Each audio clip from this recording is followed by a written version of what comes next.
இன்றைக்கி டாஸ்க் என்னென்னா, இந்த வாட்டர் பாட்டில் இருக்கிற தண்ணியை கண்ணை மூடிக்கிட்டே எத்தனை டம்ளர் அவன் நிரப்புறான்றது தான். 2 3 ரெடி ஸ்டார்ட்.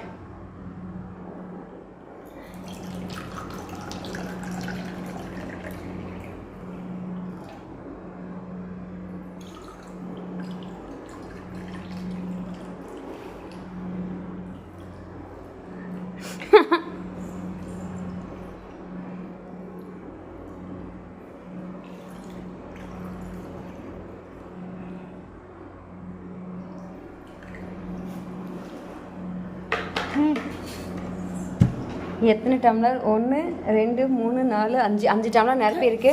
ஒரு டம்ளர் 1/4 டம்ளர் தான் இருக்குது. 4 டம்ளர் ஃபுல் டம்ளரு, ஒரு டம்ளர் ஒரு முக்கால் டம்ளர் இருக்குது, ஒரு டம்ளர் 1/4 டம்ளர் இருக்குது. இதில் உள்ள பேலன்ஸ் இதில் ஊற்றி